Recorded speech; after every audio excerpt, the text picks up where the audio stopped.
নমস্কার, আমার আরও একটা মিনি ব্লগে তোমাদের সকলকে স্বাগতম জানাই। আজকে আমি তোমাদের সঙ্গে শেয়ার করব দি কুইন প্রোডাক্টের নাইট ক্রিমের রিভিউ। আসলে এর থেকে বেস্ট নাইট ক্রিম আর হয় না, এটা অন্তত আমার স্কিন তাই বলে। আজকে সকালবেলায় রোলারটা ইউজ করার সময় পাইনি বলে বিকালবেলায় রোলারটা ইউজ করে টিউশন পড়াতে বসছিলাম। যেহেতু ওখানে বলা আছে যখন রোলারটা ইউজ করা হবে মুখে তখন কিন্তু রোদ, ধুলো বা আগুনের পাশে যাওয়া যাবে না। তাই হচ্ছে বেস্ট সময় হচ্ছে টিউশন পড়ানোর সময় হচ্ছে ইউজ করা। তাই হচ্ছে সন্ধেবেলায় টিউশন পড়ানোকালীন কিন্তু আমি রোলারটা ইউজ করেই বসছিলাম। তারপর 2 ঘন্টা পর আমি ক্লিনজার দিয়ে ফেসটা ক্লিন করে নিয়েছি রাতে নাইট ক্রিমটা অ্যাপ্লাই করব বলে। রোলারটা যখন ইউজ করি না মুখটা পুরো তেলতেলে আর গ্লোয়িং হয়ে যায়। তারপর ফেস ওয়াশ দিয়ে ফেসটা ধুয়ে নেওয়ার পর ফেসটা কিন্তু আলাদা রকম হয়ে যায়।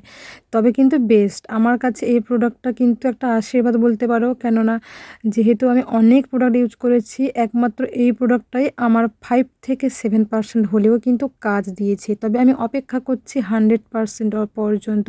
কেননা যে কোনো জিনিস ইউজ করলে কিন্তু 6 মাসের মধ্যে কাজ আসবে না 100% বিশেষ করে। তাই আমি কিন্তু অপেক্ষা করব এর 100%টা রেজাল্ট পাওয়ার জন্য। আমি তোমাদের সঙ্গে আরও একটা কথা শেয়ার করব। দেখো, সব প্রোডাক্ট কিন্তু সব স্কিনের জন্য নয়। এটা অন্তত আমি অনেক প্রোডাক্ট চেঞ্জ করে এই আইডিয়াটা আমার হয়ে গেছে। সব প্রোডাক্ট কিন্তু সব স্কিনের জন্য নয়। কারোর ল্যাকমি শ্যুট করে, কারোর করে না। কারোর দি কুইন শ্যুট করে, করে না। এটা একেবারে স্বাভাবিক ব্যাপার।